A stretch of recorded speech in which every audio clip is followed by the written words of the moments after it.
बिस्मिल्लाहिर्रहमानिर्रहीम, अस्सलाम वालेकुम, good morning and welcome to morning at home. मैं हूं जुगन काजिम और आज हम बात करेंगे बचपन की यादों की। हम सब की बचपन की कुछ ऐसी यादें होती हैं, कुछ ऐसी मेमोरीज़ होती हैं जिनके बारे में आज भी जब हम सोचते हैं तो हम मुस्कुराते हैं, और कुछ चीज़ें ऐसी होती हैं जिनकी याद हमें मुख्तलिफ होती है और माँ बाप को बिल्कुल मुख्तलिफ होती है। जैसे कि मुझे आज भी याद है कि कुछ अरसा पहले क्या, जब मैं 4 साल की थी, यानी कि सदियों पहले, आई रिमेंबर कि मेरी फैमिली जो है, हम सारे के सारे अक्सर जाया करते थे अप नॉर्थ, नथिया गली, मरी, बूरबन, ये वाली साइड। हम लोग नथिया गली गए हुए थे तो एकदम से ना, 4 साढ़े 4 साल की थी मैं। मामा कहती है 4 की थी, आपा कहती है 5 साल की थी, अब ये नहीं पता कि क्या एज थी, बट 4 और 5 के दरमियान एज थी। तो एकदम से ना एक वावेला मच गया कि जुगन का गायब हो गई है। सब खेल रहे थे और एकदम से मैं गायब हो गई।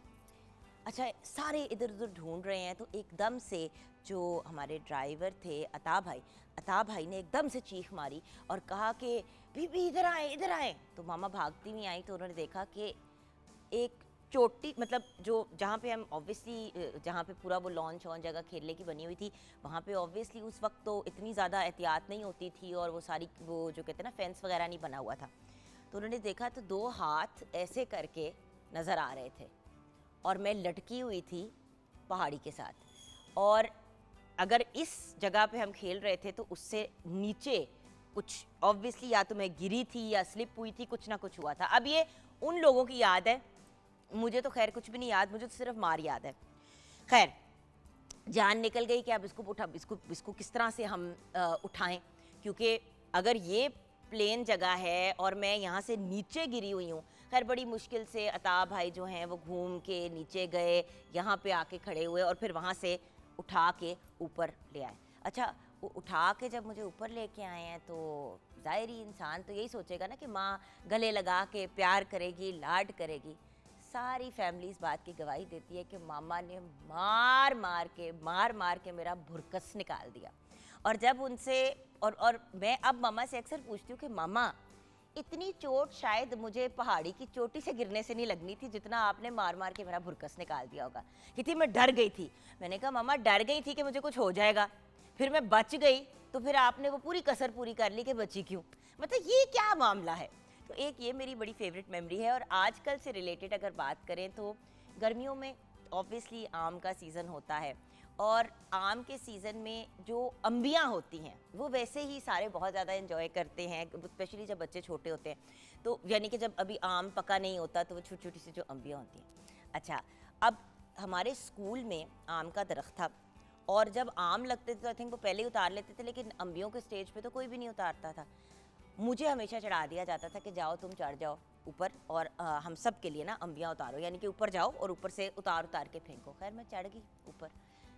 आई थिंक मैं 8 साल की होंगी, 9 साल की होंगी, चढ़ गई ऊपर। अच्छा, अब उसके बाद हुआ ये कि वहाँ से हमारी आ गई हेड मिस्ट्रेस। अब वो आके खड़ी हो गई, लड़कियों ने सारों ने इधर उधर देखना शुरू किया। उन्होंने कहा आप लोग दरख्त से अंबियाँ तो नहीं उतार रहे, या आप लोग नहीं कर सकते, ये वो वटेवर। वो कह के नहीं। अच्छा, एक जुगन काजिम ऊपर दरख्त पे टूंगी हुई है और नीचे देख रही है कि गुफ्तगू चल रही है, और मैं काफ़ी ऊपर चढ़ गई थी और ये गुफ्तगू चल रही है। खैर, 5 मिनट गुजरे, 10 मिनट गुजरे, 20 मिनट गुजरे, वहीं पे खड़ा बच्चियों को डांट भी पिट रही है, लेक्चर भी हो रहा है। मेरा कहीं हाथ छुटा और मैं धड़म करके आके नीचे गिरी। वहाँ पे भी मेरा यही हाल किया गया, डांटते हुए मुझे प्रिंसिपल के ऑफिस में लेके गए। किसी ने ये नहीं पूछा कि ठीक हो। सो बात यह है कि मेरा बचपन तो कभी यहाँ से गिरते हुए कभी वहाँ से गिरते हुए गुजरा। आपका बचपन कैसे गुजरा, आज हम आपसे ये जानना चाहते हैं। और वैसे भी बचपन की कुछ बहुत प्यारी यादें होती हैं, कुछ सैड यादें भी होती हैं, कुछ अपने करीबी लोग जब हम छोटे होते हैं, नाना नानी दादा दादी हमसे बिछड़ जाते हैं, वो बड़ा ट्रॉमेटिक एक्सपीरियंस होता है। बट प्रिडोमिनेंटली ज़्यादातर जो है बचपन में माँ बाप भी यही कोशिश करते हैं कि जो मेमोरीज़ हों, जो यादें हों, वो खुशियों भरी हों। सो आज अगर आप चाहते हैं कि अपनी कोई बचपन का वाक़या हमारे साथ शेयर करें या कोई फ़नी स्टोरी हमारे साथ शेयर करें, तो 04299200648 पे आप कॉल कर सकते हैं। 04299200648 पे कॉल करें और आप हमारे शो का हिस्सा बने। कॉल करें लाइक जिस तरह हमारे डेली कॉलर्स कॉल करते हैं। So you can call and participate. और हमारा फेसबुक का पेज है morning at home. So morning at home के हमारे फेसबुक के पेज पे एक तो हमें ऐड भी करें, फॉलो भी करें। हम लोग इंशाल्लाह बहुत जल्द डिफरेंट किस्म के questions, quizzes, giveaways, lucky draws, इस किस्म की चीज़ें भी करना शुरू करेंगे। सो अभी से ज्वाइन कर लें। आइए बढ़ते हैं अब आगे टूवर्ड्स द किचन, जहाँ पे प्यारी सी शेफ़ हिबा एहसन हमारे साथ हैं। अस्सलाम वालेकुम हिबा। वालेकुम अस्सलाम। क्या हाल है? मैं ठीक हूँ, आप कैसी हैं? अल्लाह का शुक्र है। ये बताइए कि कोई जी। बचपन की याद, कोई मेमोरी हमारे साथ शेयर बहुत करोगे? ज़्यादा, बहुत ज़्यादा। और सबसे प्यारी जो मेरी मेमोरीज़ हैं वो मेरे नाना अबू के साथ हैं। Okay. The sweetest memories, like he would sneak Pepsis for me. मतलब मुझे अलाउ नहीं था इतना Cold ड्रिंक्स drinks पीना, वगैरह कोल्ड ना? ड्रिंक्स पीना, तो वो छुप छुप के मेरे लिए पेप्सी लाते थे। और एक मुझे याद है, मैं सुपारा पढ़ रही थी और वो ना बड़े नॉटी से थे, पेप्सी लेके आए मेरे लिए और ऐसे ना मुझे कैन दिखा रहे हैं और मुझे फिर मार पड़ी अपनी सुपारा वाली आंटी से कि क्या देख रही हो इधर, सुपारा पढ़ो। तो बड़ी क्यूट सी यादें हैं उनके साथ। वंडरफुल। सो बात तो यही होती है ना कि आपकी ना एक स्पेसिफिक किस्म की ज़्यादा मेमोरीज होती हैं, जैसे Yes. आपकी नाना अब्बू के साथ बहुत ज़्यादा है। बिल्कुल। मेरी सारी बचपन ऊट पटांग हरकतें करके मारे खाने की है। मतलब हर वक्त मैं कुछ ना कुछ कर रही होती थी, कभी Right. कहीं से गिर रही होती थी, कभी कोई वो जो कहते हैं ना पंगे करने वाले हाँ जी। बच्चे, तो आई वॉज Yes. द पंगे वाला Rebel. बच्चा। हाँ, रेबल भी नहीं, बस मुझे होता था कि हर वक्त एक फतूर होता था कि कुछ करना है कुछ करना है। इसीलिए तो अच्छा है ना कि मॉर्निंग शो करती हूँ, तो एटलीस्ट Right. बिजी रहती हूँ। Yes. 2-2.5 घंटे तो वो जो कहते हैं ना, जो बच्चे बहुत ज्यादा उस तरह हाइपर होते हैं, उनको कहते हैं उनको बिजी कर दो। बिजी कर दें, एग्जैक्टली। तो मेरे घर वाले बड़े खुश है कि कभी यहाँ बिजी होती है, कभी किसी और शूट पे बिजी होती है, कभी बच्चों के साथ बिजी होती है। बिल्कुल। बिजी रहो। Workaholic. That is very true. I am Yes. very much a workaholic, but I really enjoy being a workaholic. That's great. अच्छा, अब मुझे हाँ जी। ये बताओ हिबा कि आज का हमारा मेन्यू क्या है? आज का हमारा मेन्यू है rich and creamy butter chicken, उसके साथ हम करेंगे कचूमर सलाद और रिफ्रेशिंग मिंट लस्सी। मिंट लस्सी? मिंट लस्सी, यस। अच्छा, जीरे वाली लस्सी तो डेफिनेटली ट्राई की थी, जी। मिंट वाली नहीं कभी मिंट try लस्सी, क्योंकि आपको पता है बटर चिकन बहुत रिच और उसमें स्पाइसेस होता होती है। हैं, तो उसके कट थ्रू करने के लिए एक रिफ्रेशिंग मिंट लस्सी साथ रखी की। है। Okay, so tell me butter chicken की क्या रेसिपी है? ओके, बटर चिकन की रेसिपी है। बटर चिकन के लिए हमें जो चिकन मैरिनेड है उसके लिए चाहिए चिकन आधा किलो, नमक 1 चाय का चम्मच, लाल मिर्च आधे चाय का चम्मच, ज़ीरा पाउडर और धनिया पाउडर आधे चाय का चम्मच, चीनी आधे चाय का चम्मच। उसके साथ हमें चाहिए हल्दी और गरम मसाला 1/4 चाय का चम्मच, अदरक लहसुन का पेस्ट 1 चाय का चम्मच, मक्खन 1 खाने का चम्मच, दही आधा कप और नींबू का रस 1 खाने का चम्मच। इन सब चीज़ों से हमने चिकन को मैरिनेट कर देना है। सबसे बेस्ट ये है कि आप पूरी रात मैरिनेट कर दें, ताकि उसमें से फ्लेवर्स लगा के छोड़ दें, ताकि सारे फ्लेवर्स जो हैं वो अच्छे से चिकन मैरिनेट हो जाए उसमें। जैसे कि हमने घर में आज पसंदे या Oh, जो भी wow. कहते हैं बनाने, जी। तो कल का उसके ऊपर हमने कच्चा पपीता लगा Exactly, के टेंडर हो जाए टेंडर लगा दिया है कि ताकि आज जब हम उसको बनाएं तो वो तो थोड़ा सा ये एक्स्ट्रा तरद्दुद करना होता है जब एक्स्ट्रा मज़े की चीज़। हाँ जी, बिल्कुल। अच्छा, ग्रेवी के लिए हमें जो इंग्रेडिएंट्स चाहिए वो है मक्खन 100 ग्राम, तेल 2 खाने के चम्मच, प्याज एक दरमियाना, 4 टमाटर आपने ले लेने हैं और उनको ब्लेंड कर लेना है। उसके साथ आपको चाहिए नमक और कश्मीरी लाल मिर्च 1 चाय का चम्मच, गरम मसाला आधे चाय का चम्मच, हल्दी 1/4 चाय का चम्मच, काजू का पेस्ट और क्रीम आपको चाहिए 1/4 कप, और एंड में आपने उसमें सूखी मेथी डालनी है 1 चाय का चम्मच। Okay, yes. तो आपने पहले फिर क्या करना है? सबसे पहले हम क्या करेंगे, जो हमने चिकन मैरिनेट किया होगा वो हम ग्रिल कर लेंगे। मतलब फ्राइंग पैन में थोड़ा सा ऑयल डाल के आपने उसको अच्छी तरह पका लेना है। और फिर नेक्स्ट स्टेप हमारा होगा ग्रेवी हम किसी भी पॉट में सबसे पहले मक्खन और ऑयल डाल के उसमें वो अनियंस डाल के उसको हल्का सा लाइट ब्राउन कर लेंगे। उसके बाद हम उसमें डाल देंगे टोमेटो प्यूरी। टोमेटो आपने लेके ब्लेंड कर देने हैं, दैट्स इट। तो वो डाल के अच्छी तरह पकाएंगे। हमने मसाले डाल देने हैं और मसाले डालने के बाद इस मिक्सचर को हम ब्लेंड कर लेंगे ताकि वो बिल्कुल एक फ़ाइन और क्रीमी मिक्सचर हमारा बने। ब्लेंड करने के बाद हम इसको किसी भी छाननी से गुजारेंगे ताकि कोई भी जो ज़र्रे होते हैं टमाटर के सीड्स या छिलके वो ना रहें। उसके बाद हम इसको दोबारा पैन में डाल के उसमें चिकन ऐड कर देंगे, क्रीम काजू का पेस्ट डाल के ज़रा मिक्स कर लेंगे, थोड़ा सा बटर और ऐड कर देंगे और एंड पे सूखी मेथी स्प्रिंकल कर देंगे। That's it. और वैसे तो गरम गरम नान के साथ Yes, बेहतरीन बहुत कुलचे अच्छा के साथ लगता है। बहुत अच्छा लगता जी। है, तिलों वाला जो नान होता हाँ है। जी, अच्छा, ये exactly. बताइए कि कचूमर सैलेड की तो रेसिपी नहीं शेयर करनी है? ज़रूर कर लेते हैं। चलो कर बताओ, हाँ लेते बताओ। हैं। कचूमर वैसे बहुत इजी है, ऑब्वियसली हाँ। सब बनाते होंगे घर पे, बट मैं बता देती हूँ जल्दी से। उसके लिए हमें चाहिए खीरे, टमाटर और गाजर 2 अदद ईच। उसके बाद चुकंदर 1 अदद। उसके साथ आपको चाहिए नींबू का रस 4 खाने के चम्मच, तेल 2 खाने के चम्मच, नमक, काली मिर्च और ओरिगेनो आधा खाने के चम्मच। ओके। वो बहुत सिंपल है। आपने जो विनेग्रेट के इंग्रेडिएंट्स है उसको विस्क कर लें। बाकी चीज़ों को आप स्मॉल डाइस में, जैसे छोटे से होते हैं क्यूब्स, उसमें कट करके उसके ड्रेसिंग ऊपर डाल के मिक्स कर लें। That's it. Awesome. And finally हमारी जो मिंट मिंट लस्सी है, लस्सी, ये मैं इस exactly. रेसिपी में बड़ी इंटरेस्टेड हूँ। हाँ। बहुत रिफ्रेशिंग है। अच्छा, इसके लिए आपको चाहिए दही 1 कप, दूध 1/4 कप, चीनी 2 खाने के चम्मच, पुदीने के पत्ते, चंद पत्ते आप ले लें पुदीने के। उसके बाद हमें चाहिए नमक हस्बे जायका, बर्फ़ के टुकड़े 5 अदद और ज़ीरा आधे चाय के चम्मच। अच्छा, और जीरा अगर भून के डाले ना जीरे बहुत वाली मज़ा लस्सी आता में है तो उसका, ज़्यादा मज़े exactly. का आता इसका है। फ्लेवर एनहांस हो जाता है। बिल्कुल। सो इसको हमने बेसिकली ब्लेंड कर ब्लेंड कर लेना, एग्जैक्टली। And- ब्लेंड करके अगर किसी को पसंद है वो जो पत्ते आते हैं ब्लेंडेड, अगर इफ़ यू लाइक देम तो ऐसे ही पी लें, नहीं तो आप उसको भी छान के तो फिर पी लें। बिल्कुल ऑसम। Yes.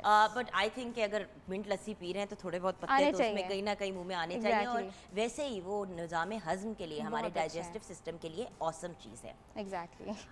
ओके, सो अब हम मज़ीद गुफ्तगू Yes, करेंगे ठीक आगे है। जाके। आप अपना काम Okay. स्टार्ट कर लें। और हमारी एक बहुत ही regular collar morning with Jugan का बहुत इम्पोर्टेंट हिस्सा रही हैं बड़े साल, डिफरेंट फोरम्स पे, डिफरेंट प्लेटफॉर्म्स पे। हमारे साथ नाजिश कामरान हैं। अस्सलाम वालेकुम। वालेकुम अस्सलाम and good morning Jugan, Good आपको, morning to तमाम you as देखने वालों well. को, आपकी पूरी टीम को Yes. बहुत बहुत मुबारक हो। और आप यकीन करें कि मुझसे बात नहीं हो रही आपको दोबारा से पीटीवी पर देखकर। पीटीवी तो माशाल्लाह से यानी आप कह लें कि उसका मेयार जो है, उसका कंटेंट बेहतरीन रहा है, लेकिन आपके दोबारा से आ जाने से इसको 4 चांद लग जाएंगे। Thank you so much Nazish. अच्छा, ये बताइए बचपन की कोई याद, सम चाइल्डहुड मेमोरी जो आप हमारे साथ शेयर करना चाहें। बचपन की याद, वो जो दिन होते थे छुट्टियों के, जब बारिश हुआ करती थी और जी हम लोग झूले लिया करते थे, और यानी बचपन की तो हर याद ही जुगन बड़ी गोल्डन यानी है। तो बस, लेकिन मैं आपको और आपकी टीम को विश करना चाहूंगी, अल्लाह पाक आप लोगों को बहुत तरक्की, बहुत कामयाबी दे, और आप जिस तरह से दोबारा से आई हैं और इस शो को बहुत 4 चांद लगें, और कंटेंट आप लोगों का हमेशा से एक जो है ना डिसेंट वे में उसको आपने बरकरार रखा हुआ है। तो ये Thank you चीज़ so बड़ी जो much, है नाज़िश। ज़बरदस्त है और बहुत शुक्रिया, अप्रिशिएटेबल है। बहुत शुक्रिया। तो अपना भी अल्लाह ताला ख्याल बहुत रखना तरक्की और नाजिश, बहुत कामयाबी दे। और घर वालों को भी बहुत प्यार और सलाम, and thank you so much for calling. देखिए ना व्यूअर्स, कुछ ऐसे लोग हैं जिनके नाम आपको याद रह जाते हैं। जैसे कल भी हमारे साथ जो कॉलर थी मिसेस एहसान, वो भी रेगुलरली हमारे शो का हिस्सा रही हैं बहुत सालों से, बहुत अरसे से। Nazish Kamran Sahiba, she is also someone who's been a part of our program for a very long time. आप जैसे हम फैमिली की बात कर रहे हैं, तो हमारे जो कॉलर्स हैं, हमारे जो व्यूअर्स हैं, वो भी हमारी फैमिली का ही हिस्सा हैं। And then Ayesha from Multan, तो ये कुछ ऐसे लोग हैं जो बहुत पुराने साथी हैं और आज भी साथ हैं। बहुत अच्छा लगता है। छोटी सी ब्रेक के बाद वापस आएंगे, बचपन की यादें भी डिस्कस करेंगे और भी कुछ अहम बातें करनी है, लेकिन वो आपको पता चलेगा छोटी सी ब्रेक के बाद।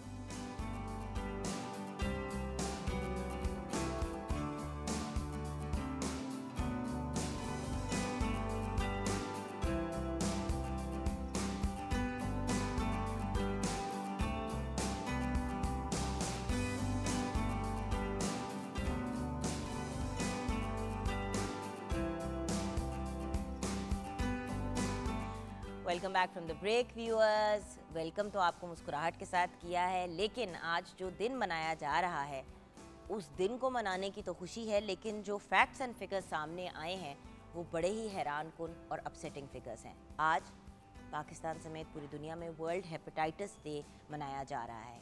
हेपेटाइटिस से लड़ने और उसकी रोकथाम के लिए सबसे अहम है प्रिवेंशन। पहले से मुतासिर लोगों की जान बचाने के लिए टेस्टिंग और इलाज बहुत ज़रूरी है। वायरल हेपेटाइटिस दुनिया भर में मौत की बेसिकली 8वीं बड़ी वजह है।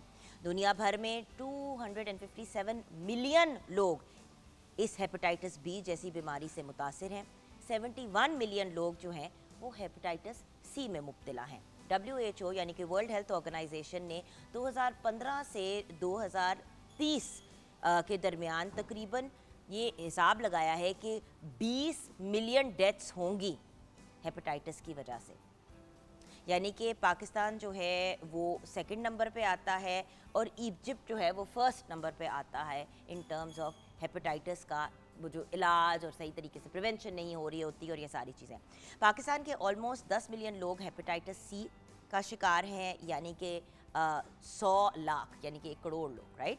एंड 50 लाख लोग जो हैं वो हेपेटाइटिस बी में मुब्तला हैं।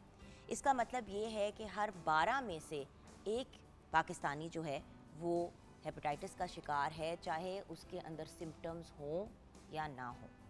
इन तमाम मरीज़ों से में से जो हैं वो 10 से 20% के दरमियान जो मरीज़ हैं वो फिर लिवर कैंसर में मुब्तला हो जाते हैं।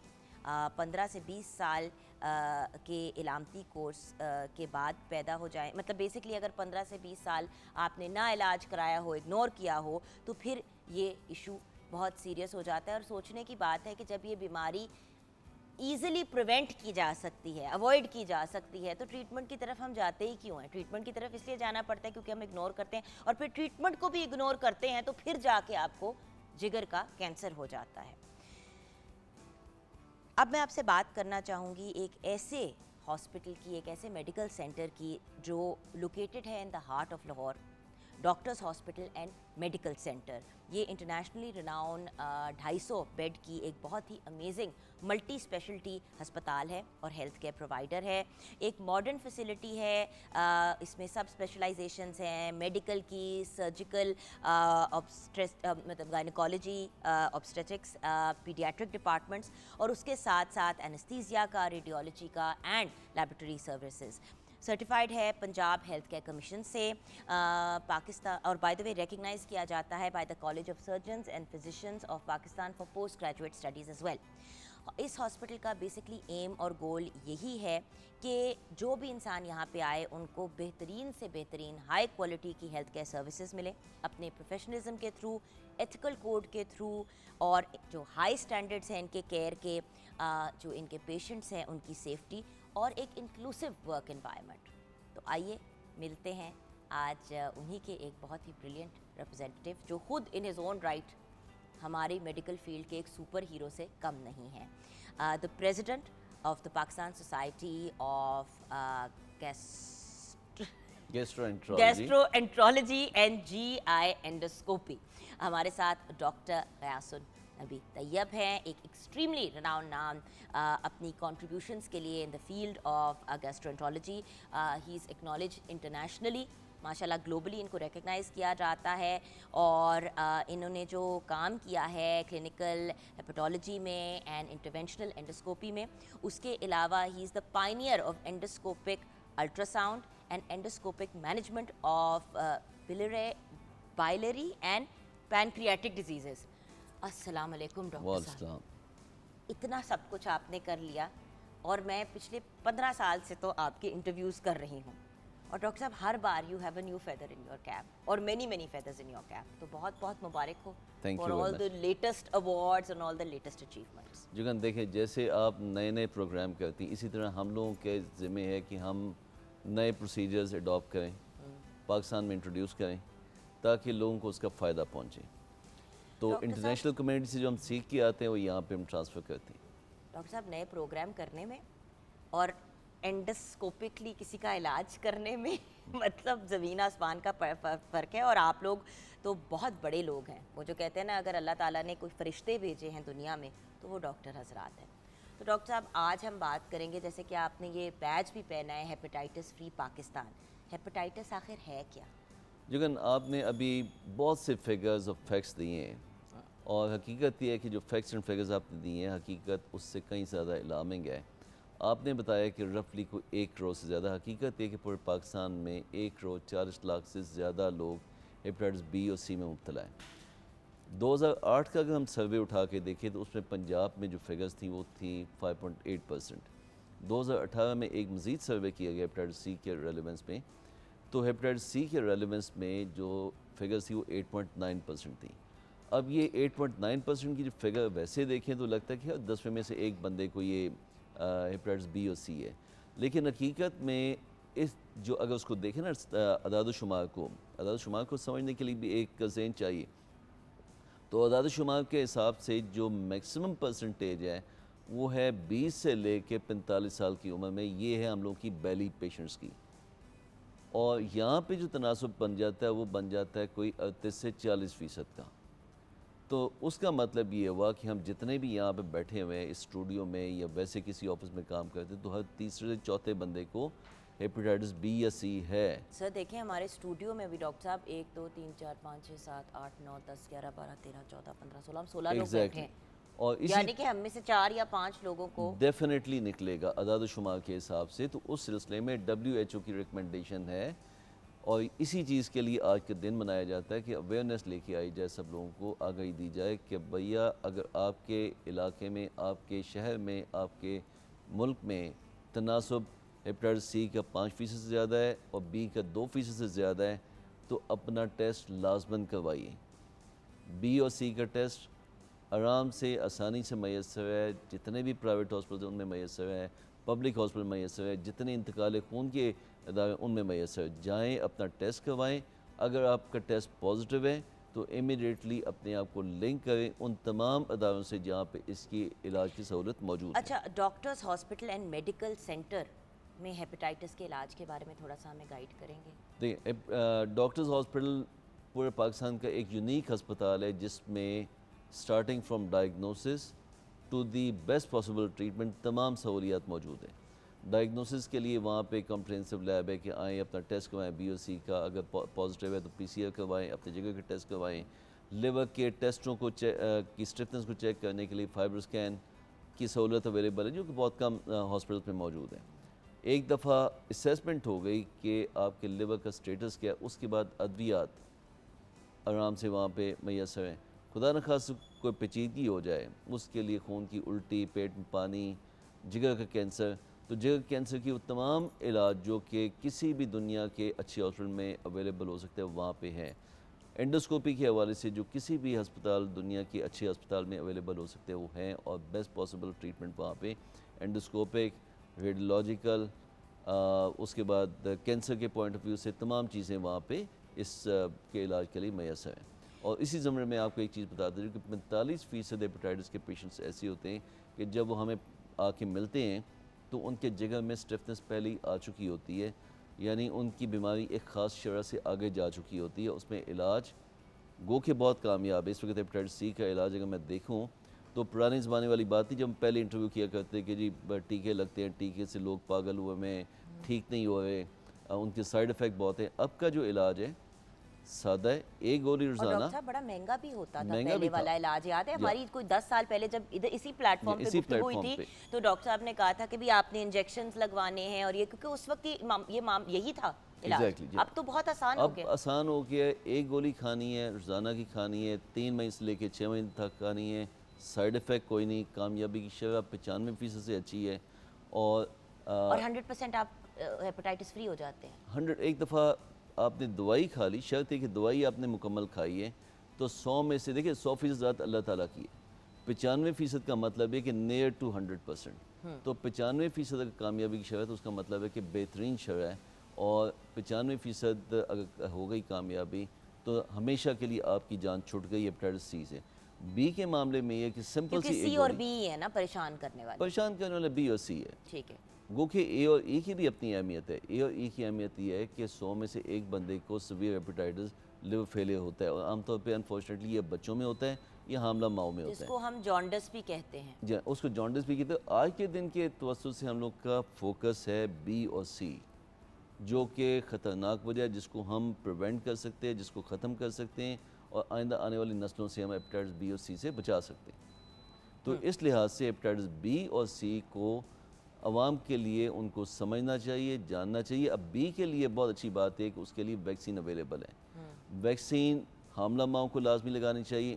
वो तमाम नौज़ायदा बच्चे जो कि हेपेटाइटिस बी पॉजिटिव मदर्स के घर पैदा होते हैं या वैसे भी अदरवाइज़ बच्चों को बर्थ डोज हेपेटाइटिस बी की वैक्सीन मिलनी चाहिए। सेकेंड डोज महीने के बाद, थर्ड डोज 6 महीने के बाद और अदरवाइज़ बाकी जो जनरल पॉपुलेशन उनको भी ये 3 डोज मिलनी चाहिए। डॉक्टर साहब लगता कैसे है ये? बी और सी के मुतालिक मैं कहूँगा गंदे खून आलूदा इंस्ट्रूमेंट्स या आपके जिनसी इख्तलात या आपकी कान छिदवाने वाले आलात, दंदान साजी के आलात, इंतकाल खून, ड्रिपें। अब कल की बात है, मैं आपको मज़े की बात बताता हूँ कि एक पेशेंट आया फैमिली से, उससे मैंने पूछा कि भाई आपने पिछले 1 साल में कितने इंजेक्शन लगवाए? तो वैसे वो कहते नहीं जी हमने कोई इंजेक्शन नहीं लगाते। मैंने कहा अच्छा नज़ले ज़ुकाम के लिए कोई गए थे डॉक्टर साहब को, उसने टीका लगाया? हाँ जी लगाया। पिछले 7 महीने में मज़े की बात है कि एक अच्छा भला पढ़ा लिखा बंदा उसने 7 इंजेक्शन लगवाए थे एक तो नज़ले ताकत ज़ुकाम। वाला इंजेक्शन भी जो हर कोई Exactly. लगाना चाहता है, भाई B12 का इंजेक्शन लगवाने से Exactly. बेहतर है गोली खा लो। जरूरी है कि सुइयां बार बार अपने अंदर तो इंजेक्ट ये जो करें। थेरेप्यूटिक इंजेक्शन का कल्चर है, इससे हमें निकलना होगा। बगैर स्क्रीनिंग के इंतकाल खून करवाना, लोग हमेशा कहते हैं जी प्राइवेट अस्पताल में, इस अस्पताल में इतना ज़्यादा खर्चा आ गया इंतकाल खून का, उस अस्पताल में तो उन्होंने आधे घंटे में चेक भी कर दिया, इंतकाल खून भी कर दिया, पैसे भी कुछ नहीं लगे, ये कम लगे। तो ये जो होता है बगैर स्क्रीन ब्लड ट्रांसफ्यूशन या इंतकाल खून, इससे भी हमें निकलना है, बिला वजह की ड्रिपों से निकलना है। सस्ते इलाज, दंदान साजी का इलाज या वेसिको सर्जरी जहाँ पे इंस्ट्रूमेंट्स कंटेमिनेटेड होते हैं। अब सूरत हाल देखिए कि कई ऐसे अस्पताल है जहाँ पे गुंजाइश है 30 डिलीवरीज़ की, वहाँ पे एक दिन में हुई 300 डिलीवरीज़। कौन सा एडमिनिस्ट्रेटर है जो कि उन 300 डिलीवरीज़ में इन्फेक्शन कंट्रोल पॉलिसीज़ को इंश्योर कर सकता है? तो ये तमाम चीज़ें अपने हम लोगों के नाज़रीन को देखनी चाहिए ताकि हेपेटाइटिस सी और बी से बच सकें। और इसीलिए हम व्यूअर्स रेकमेंड करते हैं doctors hospital and medical centre, क्योंकि ये एक ऐसी फैसिलिटी, एक ऐसा हॉस्पिटल है जहाँ पे इन सब चीज़ों को इंश्योर किया जाता है और वो उतना ही लोड टेक ऑन करते हैं जितना वो हैंडल कर सकते हैं। आई मीन वही वाली बात ना, 300 डिलीवरीज आप नहीं सुनेंगे कि डॉक्टर्स हॉस्पिटल में हो रही हैं, क्योंकि वो उतने ही पेशेंट्स लेते हैं जितने उनको पता है कि 100% प्रॉपर तरीके से मैनेज किया जा सकता है, इसीलिए उनकी रेपुटेशन भी इतनी प्रेस्टीन है। अच्छा, हेपेटाइटिस का इलाज महंगा कितना है डॉक्टर साहब? देखिए, एक चीज़ मैं आपको बता दूं कि हेपेटाइटिस का इलाज इस वक्त बहुत सहल है। हुकूमत पंजाब के तकरीबन 300 के लगभग हेपेटाइटिस क्लिनिक्स मौजूद हैं जहाँ पे इलाज मुफ्त मैसर है। तो जो अफोर्ड नहीं कर सकता वहाँ पे जाए इलाज करवाए। प्राइवेट साइड पे भी अगर मैं देखूँ तो पर मंथ की जो ट्रीटमेंट है वो 8,000 के लगभग कॉस्ट करती है। तो यानी अगर 3 महीने का इलाज करना है तो 24,000, 6 महीने का इलाज करना है 54,000, ये है कॉस्ट। और कैंसर का Diagnostic- इलाज कितना महंगा होता है? कैंसर का इलाज बेइंतहा महंगा। अगर एक टेयर का मैं प्रोसीजर कहूँ तो टेयर के प्रोसीजर पे बाकी दुनिया में लगते हैं 2 करोड़, पाकिस्तान में लगते हैं 30 लाख या 35 लाख, तो यानी मैक्सिमम कि 40 लाख। 24 से 30,000 रुपए खर्च करके 3 महीने में आप अपने आप को इस बीमारी से कम्प्लीटली इंशाल्लाह फ्री कर सकते हैं। इसकी बनिस्बत कि आप खुदा न खास्ता आपका ये कैंसर में कन्वर्ट हो जाए और फिर आपको 30 से 50 लाख रुपए खर्च करने पड़े और बचने की कोई गारंटी नहीं है। एग्जैक्टली जी हाँ। और कैंसर को आज तक हम मेडिकल में एक हद तक शिकस्त देने में कामयाब हुए हैं। स्टार्ट पे पता चल जाए, इब्तदाई स्टेज पे पता चल जाए तो हम उसको शिकस्त दे सकते हैं, लेकिन लेट स्टेज पे आके सर्वाइवल इम्प्रूवमेंट है। तो ये हम लोगों के नाज़रीन को जानना चाहिए कि हेपेटाइटिस बी प्रिवेंटेबल है, सी क्योरेबल है। प्रिवेंशन बी की वैक्सीनेशन किसी को है तो एक गोली मतवा तक खाते जाएं, लाइफ लॉन्ग लेते जाएं और उसको बंद ना करें, बंद करके मत देखें। वक्तन फ़वक्तन हर 6 महीने के बाद अपने टेस्ट करवा के बी के ज़ुमरे में लाजमी देखें। सी के मामले में 3 से 6 महीने का इलाज होने के 3 महीने के बाद एक दफ़ा फिर PCR करवा के देखें। नेगेटिव तो अल्हम्दुलिल्लाह आइंदा आने वाली ज़िंदगी में सी का मसला ख़त्म हो गया। उन तमाम चीज़ों से बचे जहाँ से हेपेटाइटिस सी आपको दोबारा एक्वायर हो सकता है। सही, thank you so much doctor साहब, it's been a pleasure and an honour. बात तो कुछ हमारी जनरल सी हुई, बट जैसे कि आप जानते हैं डॉक्टर साहब हमारे बहुत ही फेवरेट हैं। हम पहले मॉर्निंग में जुगन का भी एक बड़ा अहम हिस्सा थे और इंशाल्लाह मॉर्निंग एट होम में भी डॉक्टर साहब हम आपको बॉदर करते रहेंगे, क्योंकि एक दफ़ा प्रॉपर हेपेटाइटिस बी के ऊपर सेपरेट गुफ्तगू, हेपेटाइटिस ए एंड ई के ऊपर एंड ऑल्सो हेपेटाइटिस सी के ऊपर अलग-अलग गुफ्तगू करनी भी ज़रूरी है इंशाल्लाह। बट व्यूअर्स याद रखिएगा, हमेशा से एक ही स्लोगन रहा है कि prevention is better than the cure, और इस साल की हेपेटाइटिस थीम 2022 है bringing hepatitis care closer to you, और यही काम कर रहा है एक बहुत ही इम्पॉर्टेंट इदारा जो है doctors hospital and medical centre. तो खुदा न खास्ता अगर आप इस बीमारी में मुब्तला हैं या आपने अपने टेस्ट कराने अपना चेकअप कराना है तो doctors hospital and medical centre का इंतखाब कीजिएगा। छोटी सी ब्रेक के बाद वापस आएंगे।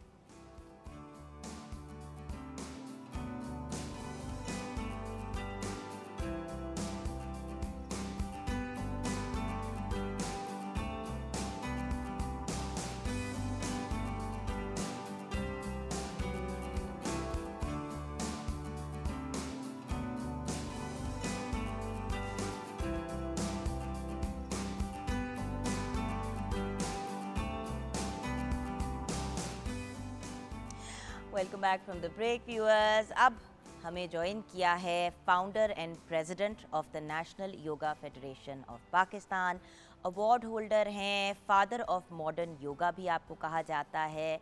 आप योगा 1998 से लोगों को पढ़ा रहे हैं। आपने इंटरनेशनली जाके भी योगा ट्रेनिंग ली भी और इंटरनेशनली जाके फिर योगा ट्रेनिंग डिफरेंट ममालिक में भी जाके दी।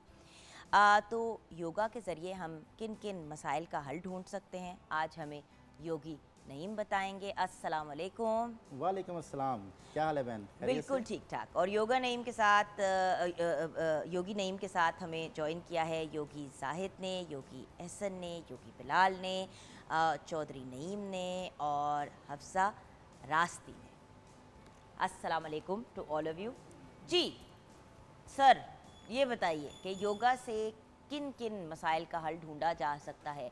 लोग यूजुअली योगा को दो पॉइंट ऑफ व्यू से देखते हैं, वज़न कम करने के लिए और मेंटली रिलैक्स होने के लिए। बहन, योगा एक तरीका इलाज है। इसको कभी भी हम ये नहीं कह सकते कि सिर्फ ये एक एक्सरसाइज है। लोग इसको सिर्फ एक्सरसाइज समझते हैं क्योंकि हमने आज तक यहाँ पे पाकिस्तान में इसका कोई अदारा नहीं है ऐसा जो सर्टिफाइड जहाँ से हो सके या इस इल्म को जो है पढ़ाया जाए। तो इंटरनेशनली जब आप जाते हैं तो उसको आप इसके बाकायदा तौर पर ये तरीका इलाज है, ट्रीटमेंट का एक पूरी डिजीज़ पे काम करता है, जिसको हम क्लिनिकल योग कह सकते हैं। अगर योग के हवाले से अगर हम पॉस्चर्स पे आएँ तो वो सिर्फ पॉस्चर्स जो हैं वो आपके मस्कुलर तो फ़ायदा करते हैं, लेकिन अगर आप उसकी टेक्निक को जानते हैं तो आपके ऑर्गन्स का ब्लड फ्लो भी बेहतर हो सकता है। अगर ब्लड फ्लो ऑर्गन्स की तरफ बेहतर हो जाए तो ऑर्गन्स बेहतर काम करना शुरू हो जाते हैं। आपकी बॉडी में ऑक्सीजन लेवल बढ़ाता है, आपको ब्रीदिंग्स के 60 तरीके बताता है योगा। मुख्तलिफ तरीक़ों से ब्रीदिंग करने से मुख्तलिफ बीमारियों का इलाज होता है हो जाता है। जैसा कि आप अगर फ़र्ज़ करें कि डिप्रेशन का शिकार हैं, आजकल आम एक मर्ज़ है एंग्जाइटी डिप्रेशन, तो उसमें योग कहता है कि आप अनुलोम विलोम करें, अल्टरनेट ब्रीदिंग एक्सरसाइज। क्योंकि राइट नॉस्ट्रिल आपका सूरज है, लेफ्ट नॉस्ट्रिल आपका चांद के साथ ताल्लुक़ है। राइट साइड से सूरज की एनर्जी अंदर जाती है, लेफ्ट साइड से चांद की एनर्जी अंदर जाती है। दो तारों के ज़रिए इंसान जुड़ा हुआ है, चल रहा है। तो अगर आप अंगूठे से राइट नॉस्ट्रिल बंद कर लें, लेफ़्ट साइड से इनहेल करें, आहिस्ता आहिस्ता जितना आप सांस लेके जा सकते हैं, और उसको दूसरी साइड से फिर राइट साइड से निकाल दें। फिर राइट साइड से सांस को लेते हुए और लेफ़्ट साइड से फिर सांस को निकाल दें। ये एक साइकिल हुआ इसका। जिस तरह आपने लेफ़्ट साइड से सांस लिया उसको राइट साइड से एक्सहेल करना है, राइट साइड से इनहेल किया फिर, और लेफ़्ट साइड से एक्सहेल कर दें। ये बहुत बेहतरीन ब्रीदिंग है। इससे आपके ब्रेन का बैलेंस होता है। आपका राइट ब्रेन लेफ़्ट ब्रेन जो चलता है बॉडी के साथ जाग जाता है। राइट साइड की ब्रेन ने लेफ़्ट बॉडी कंट्रोल की है, लेफ़्ट ने राइट कंट्रोल किया। अगर आप इसको डेली 15 मिनट्स करते हैं तो इससे आप मेंटली भी आप फ्रेश रहेंगे और फिज़िकली भी आपका बैलेंस होगा। ये माइंड और फिज़िकल कोऑर्डिनेशन को बेहतर करता है। आज की जितनी प्रॉब्लम्स हैं वो सारी की सारी माइंड और फिज़िकली कोऑर्डिनेशन नहीं है। हम जहाँ फिज़िकली मौजूद हैं मेंटली मौजूद नहीं है। मेंटली मौजूद होना बड़ा अहम है। जब तक इंसान लम्हा मौजूद के साथ कनेक्ट नहीं होता तब तक सेहत से दूर होता जाएगा। जैसे जैसे हम टेक्नोलॉजी में खोते जा रहे हैं, चीज़ों में खोते जा रहे हैं, इमेजिनेशन, हमारे दिमाग में इमेजिनेशन बहुत ज़्यादा है। हम किसी जगह बैठे हैं, वहाँ पे हमें ये नहीं पता होता कौन कौन बैठा हुआ है, हम मेंटली कहीं और होते हैं। तो इसके लिए टेक्निक एक और मैं हम होते हुए भी नहीं होते, हम अपने अंदर नहीं रहते। तो हम योग ये कहता है कि आप अपने अंदर वापस आ जाएं। ठीक है। अब एक टेक्निक हम दूसरी जो है वो इसके लिए जैसे प्रेजेंट मोमेंट की हमने बात की, एक टेक्निक ये है कि अपनी बॉडी को सीधा करके रोकने की कोशिश करें, कमर को सीधा करें। हम लोग अनकॉन्शियस बैठते हैं, मैं ऐसे ही बैठती हूँ। तो योग बेसिकली है कि आप अवेयरनेस के साथ ज़िंदगी गुजारें, अवेयर हो के आपने अपने आप को अटेंड करना है। हम अपने आप को अटेंड नहीं करते। इसके लिए जो है वो पोजेस हम यूँ कर सकते हैं कि जिसमें आपको कॉन्शियस होना पड़े। जैसे खड़े होके हम करेंगे अभी एक 1 लेग पोज, बड़ा बेहतरीन पोज है कि अगर आप एक टांग पे खड़े होते हैं तो आपको थोड़ा कॉन्शियस होना पड़ता है। आप हाथों को यहाँ भी रख सकते हैं जहाँ आप लेके जा सकते हैं, आप कोशिश करें कि अपनी बॉडी को रोकने की कोशिश करें। आप जितनी देर आप एक टांग पे खड़े रहेंगे, आपकी जो मेंटली जो पोजीशन है वो प्रेजेंट में आ जाएगी, और फिर आहिस्ता आहिस्ता आप लेग चेंज कर सकते हैं जितना इजीली हो सके। मुख्तलिफ आपके वन लेग पोजेज हैं, आप ये भी कर सकते हैं, डांसिंग गर्ल पोज।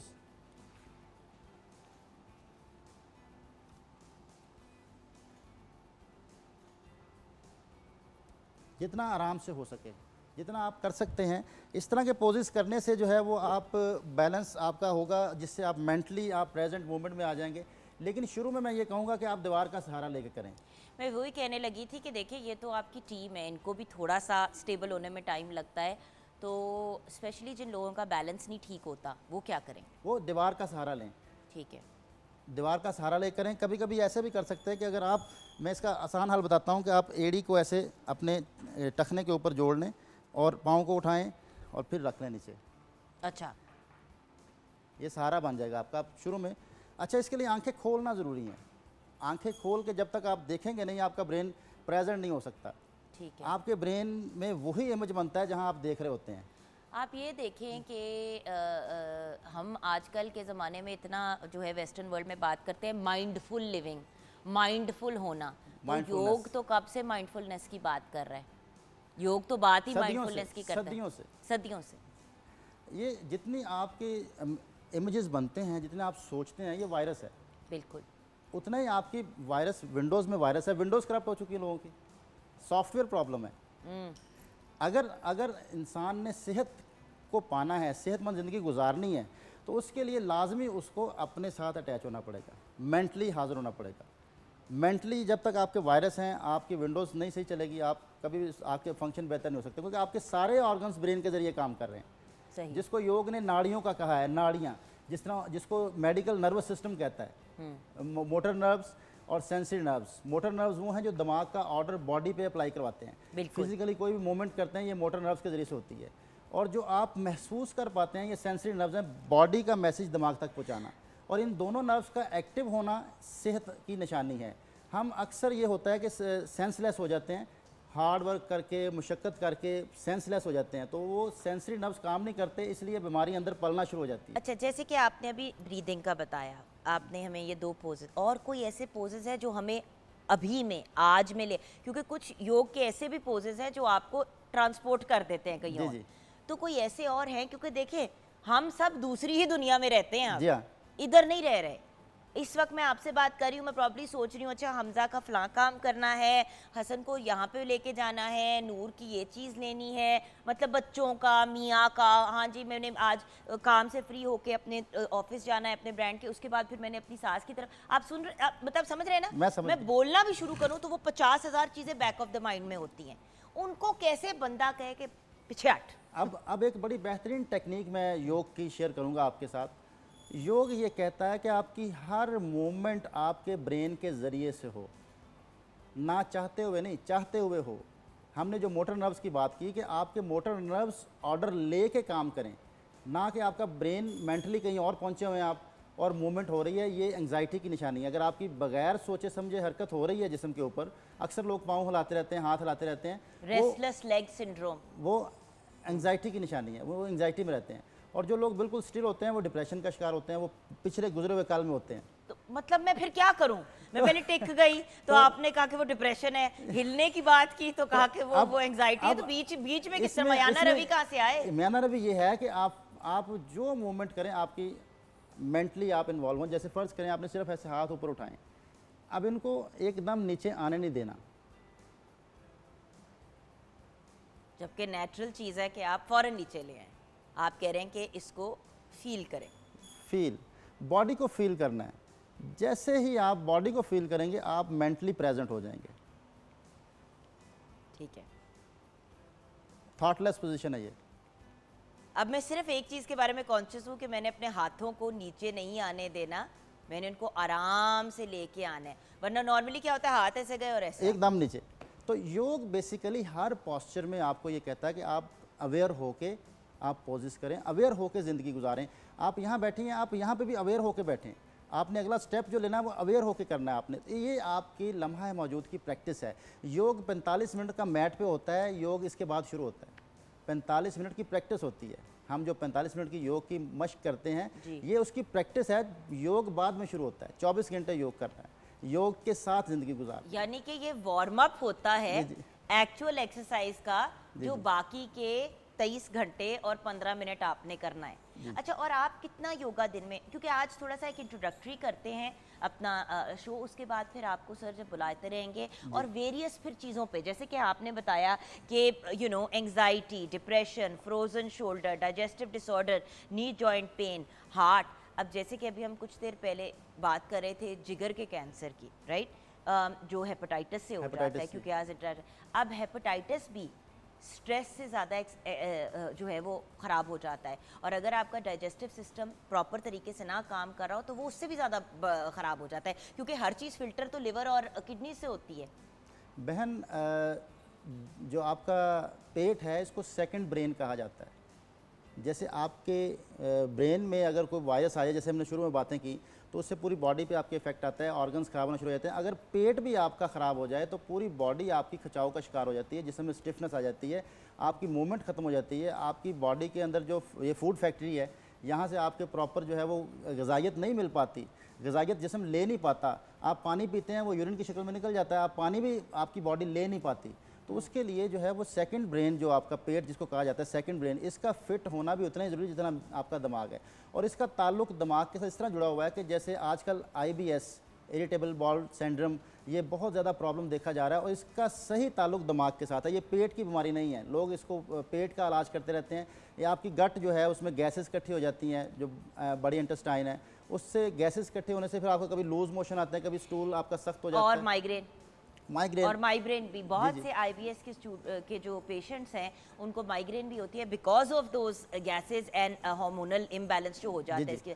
अच्छा, मुझे बताएं कि इसके लिए IBS जिनके जो पेट के अमराज से और वो हर वक्त तकलीफ में गुजर रहे होते हैं, उनके लिए कोई एक्सरसाइजेस हैं? बिल्कुल है। उसके लिए जी बेहतरीन एक्सरसाइज ये है कि आप पवन मुक्तासन कर लें। पवन मुक्तासन के लिए सीधा लेट जाएं और दोनों लेग्स अपनी फोल्ड करके पकड़ लें। जितना आराम से आप पकड़ के कर सकते हैं। या फिर दूसरा इसका तरीका ये हो सकता है कि आप चाइल्ड की पोजीशन में आ जाएं। चाइल्ड पोज एक ऐसा पोज है, दुनिया में आने से पहले बच्चा जिस पोज में होता है उसको चाइल्ड पोज कहा जाता है, और उसमें सुनता तो सब है लेकिन रिएक्शन नहीं करता। अगर इंसान रिएक्शन करना ख़त्म कर दे तो IBS से निकल सकता है। IBS होता ही है कि आपका माइंड रिएक्ट करता है, चीज़ों को सोचता है, और बहुत सारा वो अपने अंदर ही जो है वो मतलब उसको करता रहता है कि ये क्यों हुआ, क्यों ऐसा होना नहीं चाहिए था, फिर IBS होता है। तो अब हम उस पोजीशन को पाना चाहते हैं जो स्टेट ऑफ माइंड आपका उस वक्त था कि सुनते सब थे, सब कुछ सुनने के बावजूद रिएक्शन नहीं करते थे, तो उसके लिए चाइल्ड पोज है।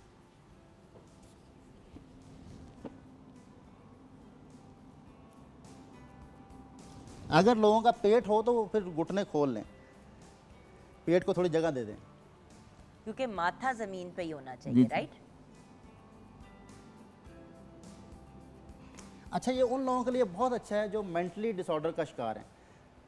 ये पीस ऑफ माइंड लेके आता है। अच्छा, ये पुरसकून करता है, और इसमें आप नॉर्मल सांस लेते हैं, जितना आराम से रुक सकते हैं। स्पाइन को सीधा रखें, स्पाइन को सीधा रखते हुए, जैसे मैंने कहा, पाँव अपने खोल लें, घुटने अपने, और पेट को जगह देते हुए आप अपनी कमर को सीधा रखते हुए यूँ कर सकते हैं। जितना आप इजीली करते रहेंगे, आप इसमें रुकें, और इसमें करने से आपको ये होगा कि आपका मेंटली जो सिचुएशन है वो बेहतर होना शुरू हो जाएगी। आप जो नेगेटिव सोचते हैं, नेगेटिव थॉट्स को भी रोकता है, ये रिएक्शन ख़त्म करता है। जो लोग बहुत रिएक्ट करते हैं उनको ये करना चाहिए। और पेट के अमराज के लिए जैसे IBS के हवाले से एक पॉइंट बताना चाहूँगा कि लेफ़्ट हैंड के ऊपर ये जो एज लाइन होती है ना, जहाँ से शुरू होती है, इसके यहाँ से दबाएं तो यहाँ से जो है वो IBS का जो प्रॉब्लम है, इससे पेट आपका बेहतर होना शुरू हो जाता है। ये एज लाइन के ऊपर, जहाँ से एज लाइन शुरू हो रही है, 2 लाइनों का जहाँ से ये स्टार्ट होता है, यहाँ पे ये इस फिंगर की जो रग आ रही है ना पीछे की तरफ, इंडेक्स फिंगर की, इसको अगर लेफ़्ट हैंड के ऊपर यहाँ दबाएं तो उस पेशेंट के पेन भी होगी, इसके दबाने से यहाँ पेन भी होगी।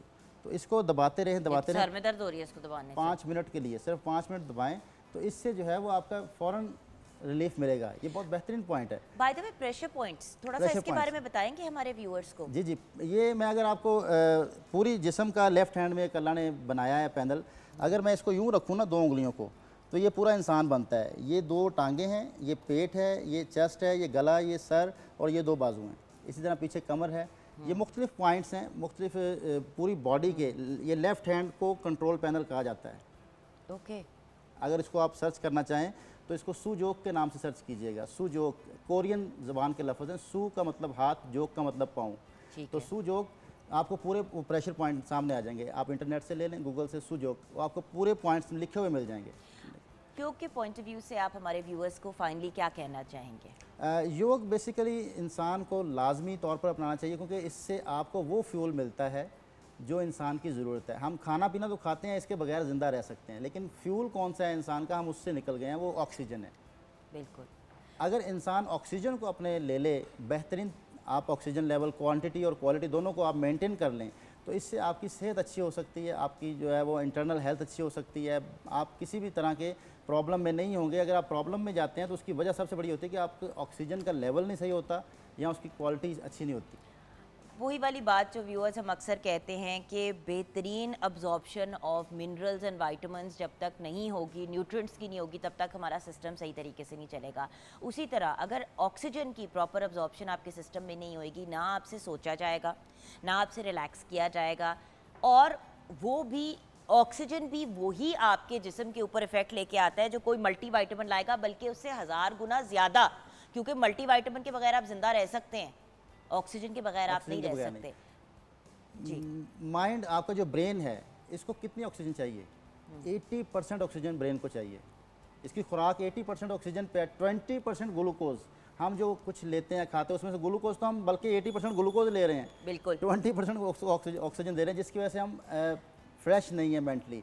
और खाने पीने में अगर थोड़ी सी ये चीज़ लें कि दांतों का काम आंतों से मत लें, दांतों का काम दांतों से लें, तो कभी भी पेट आपका ख़राब नहीं होगा। बड़ी इस प्यारी नोट पे हम अपने सेगमेंट को क्लोज करेंगे। थैंक यू सो मच योगी नईम और आपकी पूरी टीम का बहुत बहुत शुक्रिया। व्यूअर्स, यही बात हमारे साथ कल हमारी न्यूट्रिशनिस्ट ने भी शेयर की कि अपने खाने को 15 से 20 दफ़ा कम से कम चबाएं, खाने को चबा के निगलें, माइंडफुल होके खाएं, आपका वेट कभी भी नहीं बढ़ेगा। माइंडफुल होके अपनी ज़िंदगी को गुजारेंगे तो आपकी ज़िंदगी में बहुत से मसाइल और बीमारियां गायब हो जाएंगी। छोटी सी ब्रेक के बाद वापस आएंगे।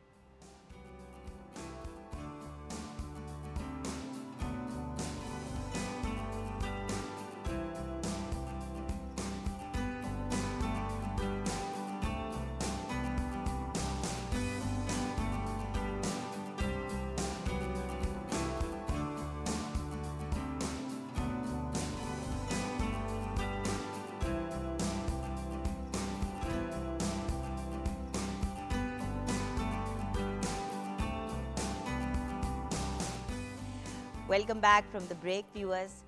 आज कुछ ऐसे लोग हमें ज्वाइन करने जा रहे हैं, जैसे कि आप जानते हैं नया मॉर्निंग एट होम रीस्टार्ट किया है विद मी, तो इस वजह से उन प्यारे प्यारे लोगों को बुलाना बहुत ज़रूरी था प्रोग्राम में, जिनके साथ मेरा एक बहुत प्यारा और बड़ा खूबसूरत ताल्लुक़ रहा है, क्योंकि यही वो लोग होते हैं, यही वो आपका सपोर्ट सिस्टम होता है जो आपको आगे लेके चलता है।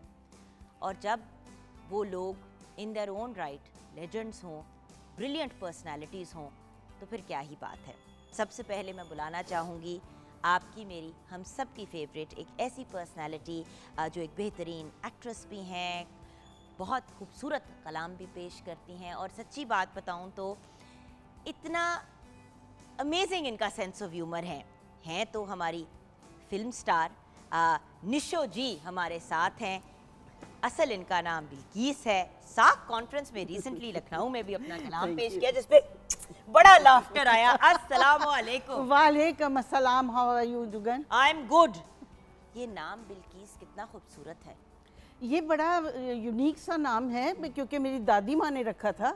मुझे परियों की कहानी सुनाती थी और कहती थी कि ये इसका तख्त हज़रत सुलेमान उठवा लाए थे जिन्नों से। तो उस पे लिखा है कि यूं तेरे हुस्न की तस्वीर गज़ल में आए, जैसे बिल्कीस सुलेमान के महल में आए। क्या बात है, क्या बात है, क्या बात है, अमेजिंग। अभी आपसे मज़ीद गुफ्तगू भी करनी है, क्योंकि एक चीज़ जो मैं बार बार सुनती हूँ आपके और मेरे दोनों के दुश्मन के बारे में, दामाद के बारे में, तो किसके बारे में? जो आपके दामाद और मेरे दुश्मन हैं, तो उनके बारे में जो आपने एक बहुत फनी चीज लिखी है, अच्छा। दामाद से रिलेटेड, वो भी मैंने आपसे वो सुनी भी, है। जरूर। बहुत सी चीजें मैंने अभी जमा की हुई हैं जो मैंने आपसे बिल्कुल रिक्वेस्ट बिल्कुल, करनी है। मुझे सब्र है और आप भी सब्र रखें, मैं भी और सब्र- सब्र से ही हम ये सारा काम ये करेंगे। सारा काम करेंगे, बल्कि हमारे जो लेजेंड सुपरस्टार है उनको जब बुलाना है तो उनके आने के बाद सुनाना बड़ा Sure, जरूरी है, sure, उनकी राय भी इस पे sure, हम लेंगे। बिल्कुल बिल्कुल। अच्छा, अब एक मेरी प्यारी सी छोटी सी बहन है जिससे मेरा बड़ा लाड है, जिसके सोशल मीडिया को मैं बड़े गौर से फॉलो करती हूँ, क्योंकि एक तो कपड़े बड़े अच्छे पहनती है, ऊपर से पूरी उसने अपनी ट्रांसफॉर्मेशन भी कर ली है।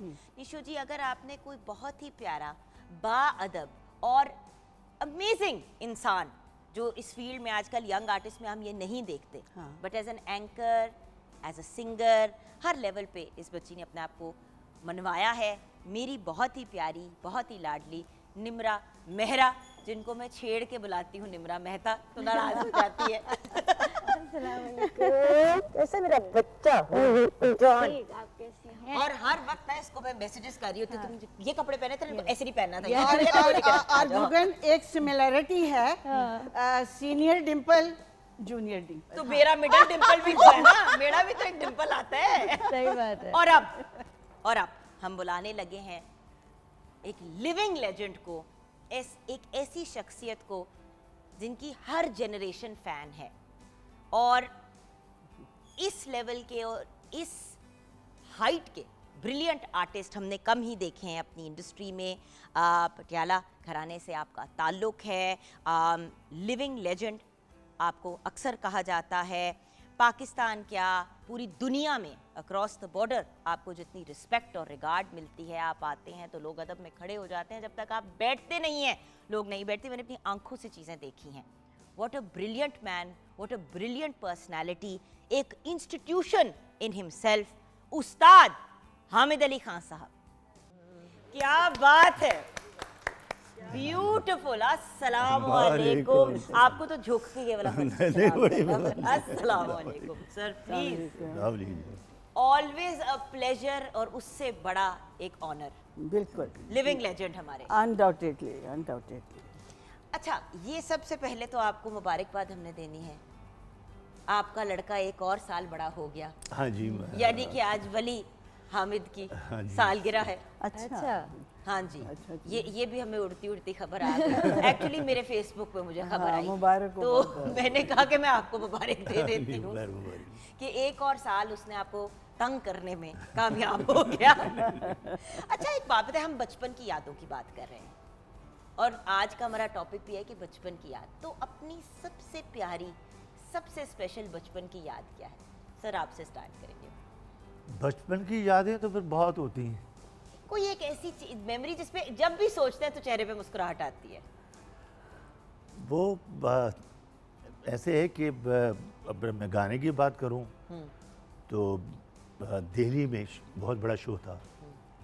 उस वक्त असद, अमानत और हम दोनों इकट्ठे गाते थे। तो 79 में वहाँ पे बहुत बड़ा शो हुआ दिल्ली में। पाकिस्तान गवर्नमेंट ने हमें भेजा था वहाँ। मेहदी साहब भी साथ थे और हम दोनों। क्या बात है। तो उस प्रोग्राम में जब हम गए ना तो आप तो बहुत छोटे होंगे उस वक्त। बहुत छोटे थे, बिल्कुल शुरुआत थी हमारी। और अक्रॉस द बॉर्डर भेज दिया। हाँ जी। अच्छा। नहीं, अल्लाह की मेहरबानी से हमारा पहला प्रोग्राम पीटीवी पे असद का मेरा स्मैश वो हिट पहला था। प्रोग्राम हिट हो गया। और आपकी जोड़ी बन गई थी। हाँ जी। तो वो वहाँ पे इंदिरा गांधी बैठी हुई थी और पूरे दिलीप कुमार साहब सब लोग बैठे हुए थे। बहुत बड़ी करीम बैठी हुई थी वहाँ पे। तो पहले तो उन्होंने ये सोचा कि इतने बड़े प्रोग्राम में इस बच्चों को भेज दिया पाकिस्तान ने। जब अल्लाह की मेहरबानी से हमने शुरू किया ना तो हाल में ऐसा हो जैसे सन्नाटा हो गया। फिर इंदिरा जी ने बयान दिया था कि ये दोनों जब स्टेज पे आए थे मुझे ऐसे लगा जैसे राम लक्ष्मण की जोड़ी आ गई। क्या बात। How sweet। और बहुत बड़ी बात है कि जिनको वो अपने खुदा मानते हैं, भगवान मानते हैं, उनसे आपको कंपेयर जी, किया जी, जाए तो it's not a small thing. क्या बात है, क्या बात है। अल्लाह की मेहरबानी बहुत और वो तो शुरुआत थी, उसके बाद बिल्कुल तो बहुत चार- पतले पतले थे हम दोनों। मैं भी बड़ा सूखा सड़ा हुआ, असद भी सूखा सूखा सड़ा हुआ, जैसे अब आपके बच्चे हैं। बिल्कुल सूखे से। अच्छा, और आपकी कोई ऐसी बचपन की याद? Favourite memory? ऐसी मेमोरीज स्कूल की मेमोरी है तो मुझे क्योंकि आप और मैं एक जैसे से हैं ना, और सदके जाऊं कैसे दंगे फसाद वाले ना। बिल्कुल नहीं। कुछ नहीं, बहुत सीरियस टाइप। हाँ सीरियस नहीं, I am very loving person, बड़ा कंप्रोमाइजिंग, बड़ा प्यार करने वाला, लेकिन जब गुस्सा आता है तो वो मेरे भी कंट्रोल में नहीं रहता ना, ये बहुत बड़ी अभी भी tragedy निशो है। जी? हाँ बिल्कुल, कभी तो अव्वल तो आता नहीं, कंट्रोल अच्छा, अल्लाह कर का लिया। शुक्र है अभी ज्यादा मैंने हो निशो जी की तरह। जी खान साहब मैं आपको एक बात बताऊं, ऑनेस्टली मैंने इनके साथ ऑन एंड ऑफ काफी काम बहुत किया। प्रोग्राम किया। और मैंने कभी अल्लाह का शुक्र इनका गुस्सा नहीं देखा। लेकिन वो जब ना जायज बात पे नहीं बोलती, हाँ ये बात बिल्कुल है। जायज़ कभी ना बात है, जायज बात पे बिल्कुल। नाराज अच्छे होती। लोग नहीं और वो इसी तरह किसी बात पे आता है गुस्सा। आप भी अगर अब म्यूजिक में कुछ ऊंच नीच हो तो तब मैंने देखा नहीं, कि नहीं, आप होता है अपसेट हुए, भाई, उसके बहुत- अलावा मैंने नहीं आपको देखा नाराज हाँ बिल्कुल, लेकिन मैं आम लाइफ में हर बंदे जो मेरे करीब लोग हैं ना वो जानते हैं, हंसते खेलते रहते हैं। और जुगन को गुस्सा आता है, बेल देता है, नॉक करता है, ये घर ही नहीं होती, प्रोग्राम पे गई होती है। अच्छा, जो आपने याद की बात पूछी जी कि मुझे याद आ गई एक बात, असद और मैं हम दोनों घर में बैठे हुए थे। देखिए मैं बात ये करना चाहता हूँ कि कुछ लफ्ज़ ऐसे होते हैं जो मुंह से निकालो उसी वक्त वो पूरे पूरे हो हो भी जाते हैं, बिल्कुल बिल्कुल। वो मुझे याद आया। असद मेरे साथ बैठा हुआ, तुम छोटे छोटे थे हम। मैंने कहा असद यार अभी जल्जला आए तो क्या हो, हैं? खुदा की कसम मैं सही कह रहा हूँ।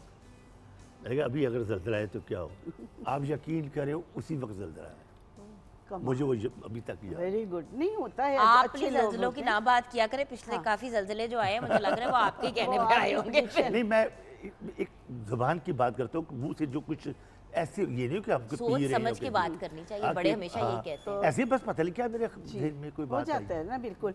मेरा किस्सा बीच में रह गया। अच्छा, आप- नहीं ओके, नो प्रॉब्लम, गुस्सा नहीं आएगा, डोंट वरी माय डियर। वो ये कि स्कूल के ड्रामों में हिस्सा लेना बड़ा शौक, बेहद शौक कि मैं मुझे शबनम बनने का, रानी बनने का, मैडम नीलो से रिजेम्बलेंस भी थी, तो बस मैंने भी एक्टिंग करनी है। स्कूल में मुझे उन्होंने ड्रामे में कास्ट किया, 9th क्लास में थी उस वक्त, तो वो ये था बोलना था ऊंची आवाज़ में, महमूद, वो बाजी शमीम की कोई फिल्म थी, तो उसमें मेरी आवाज़ ना निकले। टीचर ने मुझे उस ड्रामे से कट किया और कहा कि तुम सब कुछ बन सकती हो, तुम कभी अच्छी एक्ट्रेस नहीं बन सकती। ये उन्होंने सर्टिफिकेट जारी किया और मुझे ड्रामे से कट के किसी और लड़की को लिया। उसके बाद फिर मुझे कास्ट किया, तो फिर मैंने फटियाँ बांध देती हैं। वाह जी, हाँ। ऐसिया बढ़िया। वो तो मतलब यहाँ आके फिल्म इंडस्ट्री की और बात है, लेकिन ना कोई बाज़ औक़ात ना जो तनकीद होती है बराए बिल्कुल, तनकीद, बिल्कुल। वो नहीं होनी चाहिए, तनकीद बराए इस्लाह होनी चाहिए। बिल्कुल। उस तनकीद से मेरी इस्लाह हुई, तो मैंने अपना बेस्ट किया। बट आपको एक बात बताऊं, अक्सर लोग जिनको कहा जाता है आप नहीं कर सकते, और कोई जी। करीबी बंदा, देखो टीचर से ज्यादा कौन, माँ बाप के बाद टीचर ही होते हैं, जी जी जी, कोई कह देना नहीं कर सकते, हाँ। और वो फिर बंदा अपने आप को प्रूव कर दे, तो क्या ही बात है। और आज तक मैं उसी पे लगी हुई हूँ, आज तक प्रूव कर रही हूँ। अच्छा, एक और हमारे साथ शख्सियत यहाँ पे है, नन्ही मुन्नी सी, जिनको हर स्टेज पे लोगों ने कहा नहीं कर सकती, नहीं कर पाओगी, रहने दो, छोड़ दो, ये है तुम में प्रॉब्लम, वो है प्रॉब्लम, और इस बच्ची ने हर किसी को गलत प्रूव किया, और मैं आपको दिखाऊंगी कि कैसे गलत प्रूव किया। अब ब्रेक के बाद अब ये आप हमारे दोनों जो ब्रिलियंट आर्टिस्ट हमारे साथ बैठे हैं, हमारे लिविंग लेजेंड, और छोटी सी उम्र में बहुत सा काम आपने भी कर लिया, तो एक तरह से हम आपको भी एक इंस्टीट्यूशन कह सकते हैं। Thank you so much. And मैं भी कुछ 2-4 सालों में तो माशाल्लाह, इंस्टीट्यूशन माशाल्लाह। बनने के चक्रों में हूँ, कोई मुझे लिफ्ट करा दे तो। लेकिन बात यह है कि ब्रेक के बाद निमरा आपसे बातों के अलावा कुछ सुनते हुए आएंगे, आप हमारे साथ रहिएगा।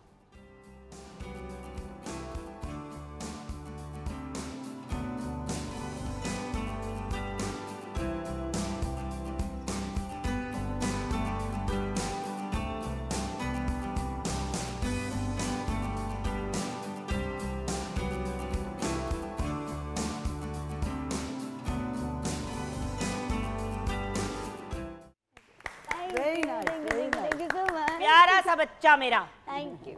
तुम्हारे बचपन का मैं क्या पूछूं बेटा? अभी तो तुम्हारा बचपन खत्म ही नहीं हो रहा, हो ही नहीं रहा। हो जाएगा, एक टाइम आएगा होएगा ये भी। हो जाएगा, ये ऑन रिकॉर्ड आप बात कह रहे हो बेटा। वो एक टाइम हो ही जाता है ना फिर ये हम डिस्कस करेंगे हाँ। उस प्रोग्राम में। Done. ठीक है, डन हो गई बात। उस प्रोग्राम में, वो कौन सा प्रोग्राम है अभी नहीं पता। अच्छा बाय द वे, ये खुद भी बड़ी बेहतरीन होस्ट है हमारी निम्रा, वेल डन। ग्रेट। और जब हम होस्टिंग की बात करते हैं मैम, तो जी। आपने माशाल्लाह वेरियस डिफरेंट शोज अपने नाम इन द टाइटल वाले होस्ट किए, वेरियस डिफरेंट प्लेटफॉर्म्स जी जी, बस शौक ही बड़ा था। अच्छा, लखनऊ में जो आपका एक्सपीरियंस था उसके साथ उसके बारे में बात बताएंगी हमें, मतलब क्योंकि जो आपने वहाँ पे साख कॉन्फ्रेंस में जी। एक मुशायरा हुआ था, राइट? मुशायरा हुआ था, उसमें पहली दफ़ा। अपनी गज़लें हाँ पढ़ी थी, और फर्स्ट टाइम कोई फिल्म एक्ट्रेस इस तरह पाकिस्तान को रिप्रेजेंट किया था, और बड़ा अप्रिशिएट किया वो कलाम।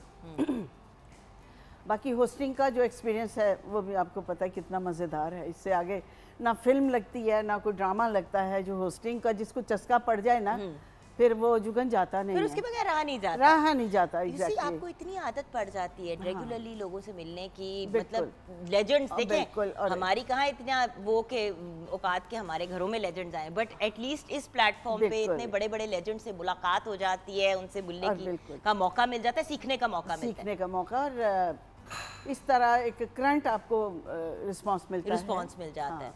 अच्छा मैम, एक और बात बताऊं, जी। एक चीज़ जिस पे मैं खान साहब का रिस्पॉन्स लेना चाहूँगी। देखिए, आपको लोग उस्तादों के उस्ताद कहते हैं, एंड इट्स ट्रू। इतनी बहुत छोटी एज पे आपको लोगों ने उस्ताद हामिद अली खान हाँ साहब जी, कहना वो- शुरू कर दिया था। जब आप पटियाला घराने के, कुछ मखसूस चीज़ें हैं जो आप लोगों के ही घराने की है, जो आपके घराने के ही बच्चे आगे लेके चलते हैं। अब हर किसी ने पटियाला घराने की चीज़ें जो हैं वो अपनी बना के पेश करनी शुरू की है। कुछ इसके बारे में अपना ओपिनियन देंगे? मैं पिछले दिनों बहुत नोट कर रही थी और मैं वेट कर रही थी कि कहीं आप मुझे मिलें या हामिद मिल जाए, नायाब भाई मिल जाए, इनाम मिल जाए, हाँ जी, इनाम मिल अली जाए, तो मिल किसी जाए। से मैं पूछूं कि ये आप लोगों ने इजाज़त दी हुई है, एक सिचुएशन क्या है? नहीं, मैं तो अच्छा ही नहीं समझता इस बात को। ठीक है, मैं ये नहीं कहता कि ना गाओ, लेकिन नाम तो लो ना साथ। ये किन की चीज़ है? ये पटियाला घरानों वालों की चीज़ है। देखिए, बंदिशें हमारी अल्लाह की मेहरबानी से एक ख़ानदानी सीना बसीना चली आ रही, बिल्कुल। जो 200, 300 साल पहले की बनी हुई। जी। वो लोग तो बहुत बड़े लोग थे जिन्होंने इन चीज़ों को बनाया, और वो आज अपनी- बन ही नहीं सकती। और वो उन्होंने अपनी फैमिली को दी। जी। आज वो एक सीना family बसीना की चली लेके आ है रही। ना? किसी लेकर हमारा चले। एक खानदानी सिलसिला है, हमारी ये एक विरसे की चीज़ है। वो कहते हैं ना कि वो एक कहने की बात आती, ये तुम्हारे बाप दादी की, तो हम कह सकते हैं हमारी ये बाप दादी की चीज़ है। इनहेरिटेंस। ये देखिए ना, एक ये बड़ा इंपॉर्टेंट एलिमेंट है। एक तो हमेशा हम शो पे कहते हैं कि जब आप किसी का गीत अगर चले परफॉर्म कर भी रहे हैं, तो कम से कम ये तो कहें ना कि उनको ट्रिब्यूट पेश हाँ कर जी, रहे कि हैं। उनका उस घराने की हाँ, चीज़ नाम चीज़ लेकर बनती का है। नाम तो लें, क्योंकि पटियाला घराने मतलब की अपनी बड़ी करके इसको पता है क्या जुगल क्या कहते हैं, शौकी करना, होशियारी चलाकी, कि गाना भी है क्योंकि वो चीज़ बड़ी अच्छी लगी हुई है कि वो वैसी चीज़ बन ही नहीं सकती, तो अपना करके थोड़ा सा उसको आगे पीछे करके अपने, ये तो शौकी है, होशियारी चलाकी बोलते हैं। लेकिन जिन लोगों ने सुनी हुई है उनको पता है। उनको फ़र्क पता है, उनको बिल्कुल फ़र्क पता है। अच्छा निम्रा बेटा, आपसे भी मैं जानना चाहूँगी आजकल मसरूफियात क्या हैं?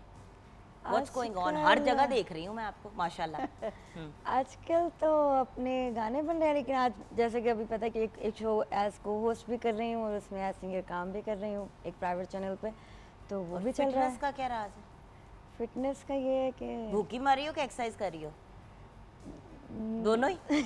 दोनों ही। भूख हड़ताल भी है और मेरा दिल कहता है अभी थोड़ी पतली हो जा, तरह और बनता है। कितना पतला होना है बेटा, खत्म हो जाना है। नहीं, अभी मैं लगती हूँ मोटी, अभी तो बहुत मोटी लगती हूँ मैं, ये पता है। आप जो अपने आप को खुद फैट शेम करिए ना, हम इस पे अब गुफ्तगू नहीं करेंगे, लेकिन we are very proud of what you are doing, but थोड़ा Thank you अपनी so सेहत का भी ख्याल रखो Sure, पुत्र, आपकी मेहरबानी। अच्छा निशु जी, एक आपने दामाद से रिलेटेड कुछ बहुत ही फ़नी सा लोगों ने सुना भी था और वो फिर बड़ी जगहों पे वायरल भी हुआ। जी। मैं चाहती थी कि सर आप भी यहाँ पे ही हो जब ये पेश करें इसको, तो अब आप पेश करें ज़रा। वो एक इनके मुशायरे दामाद में- को अपने जहन में हाँ, रखिएगा। एक मुशायरा था, उसमें मतलब मुझे पार्टिसिपेट करना था। उसमें ये था कि कोई, मैंने सोचा कि ऐसा कोई मज़ाहिया मुशायरा था, ईद मुशायरा, एक प्राइवेट चैनल से। तो उन्होंने कहा कि कोई डिफरेंट और यूनिक कॉन्सेप्ट हो, तो मैंने कहा ये कौन सा हो सकता है, सौकनों के बारे में तो नहीं लिखा जा सकता। ठीक है, वो भी क्यों मैं नहीं लिखा लिखूंगी, जा वो सकता? लिखूंगी, जरूर लिखूंगी। दिलों में तो लिखूंगी। बहुत से लोगों के लिखा हुआ है सौकनों के बारे बिल्कुल, में। वो दिल पे लिखा आप होता है। क्यों हंस रहे हैं इतने खान लिखा साहब? होता है। आप सौकन वाली बात नहीं, कैसी हाँ, क्यों वैसे आई है? ये नया कॉन्सेप्ट है, ये भी मैं करूंगी जरूर। लेकिन वो दामाद सौकन के बड़ा बारे में, पुराना अरसा अज़ल से चलता कॉन्सेप्ट है मैम। हाँ बिल्कुल बिल्कुल, इस पे मेरा ध्यान नहीं गया। हाँ। बहरहाल दामाद के बारे में है, शादी से पहले और शादी के बाद कैसे हुए, ये 4 अशार में ना दोनों कैफियतें मिलेंगी। अच्छा। एक तो नीची नजरें और फूल सा लहजा, ऐसे होते हैं ना शुरू शुरू में। नीची नजरें और फूल सा लहजा, हर खता से ये पाक होते हैं। जो ही शादी हो और बने दामाद, फिर बहुत खौफनाक होते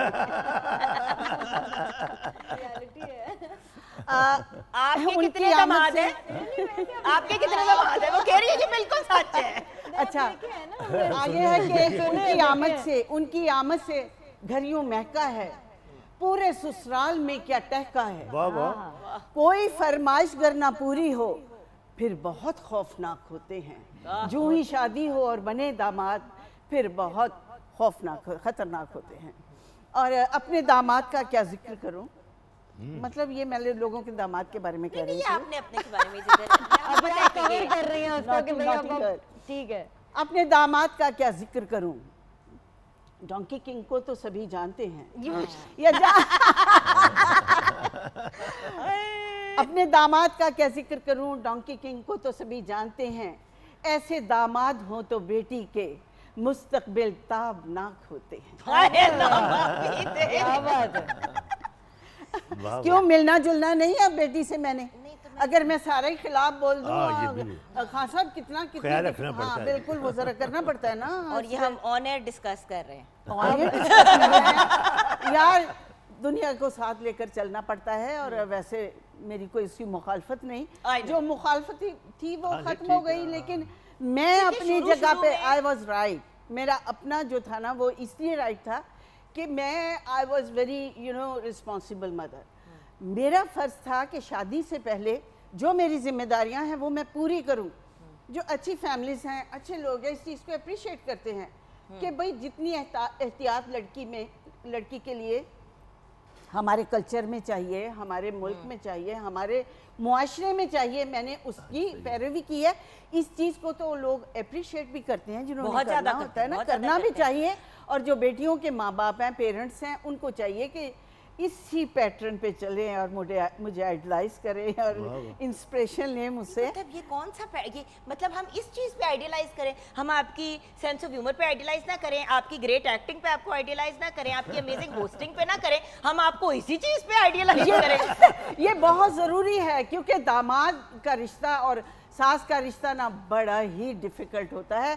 और जब तक इसमें थोड़ी सी बनावट और झूठ ना डाला जाए दामाद बनने के बाद, मैं आपको बता रही हूँ, अभी आपके बच्चे बहुत छोटे हैं, it's very difficult to live ऐसे तो ये बात बात डिफिकल्ट सही है। बहू और It is सास true. के लिए भी होता है ना। नहीं, बहू और सास नहीं, बहू फिर भी औरत जात होती है, लेकिन औरत जात अगर ज्यादा औरत नेगेटिव होने पे आए तो ओ माय गॉड, वो मर्दों से भी वो बुरी फिर हमने होती है। सारे ड्रामे और फिल्में देख लिए। क्या मेरे मासूम से और बहुत ही प्यारे से हमारे उस्तादों के उस्ताद को हमने किन बातों में फंसा दिया सर। आगे नहीं, बढ़ते नहीं, हैं। देखिए हर फैमिली का, इससे फैमिली ओरिएंटेड फिल्म और मसला और फैमिली बेस्ड चीज़ें हैं। अगर इसको हम पीटीवी यहाँ पे इस चैनल पे ना डिस्कस करें, लोगों तक कैसे मैसेज कन्वे होगा सही बात। कि बड़ा सहना पड़ता है दामाद को। वाह वाह वाह। आपका भी कोई दुखड़ा है सर तो आप जुगल हम जी, आपकी भी बात जुगल सुन जी, लेते हैं सर। मेरी बात नहीं, सुने। ये जनरल बात है। नहीं, वैसे एक बात बताओ, ये बड़ी फनी सी चीज है। ये- बहू के साथ आप बड़ी मार्जिन्स ले लेते हैं, दामाद के साथ एक तो आपको बहुत ख्याल से भी चलना पड़ता है, एट द सेम टाइम हाँ जी। अगर आगे से आपको रिस्पॉन्स अच्छा ना मिल रहा हो तो बड़े होने के बावजूद दिल पे पत्थर रख के आपको आगे सेल्फ बढ़ना पड़ता है। रिस्पेक्ट होती है और बेटी का ख्याल होता है। अब मेरे जहन से निकल गई क्या मैंने कहना था, तो वो ये काफ़ी डिफ़िकल्ट है। हाँ, इसके लिए ये शेर है, ये दामाद नहीं आसान, बस इतना समझ लीजिए, एक आग का दरिया है और डूब के जाना है। वाह वाह। बेचारे दामाद, पहले तो बहुओं की कम बख्ती आई हुई थी, आज हमारे दामादों की आ गई। But it's an important thing to talk about, no doubt.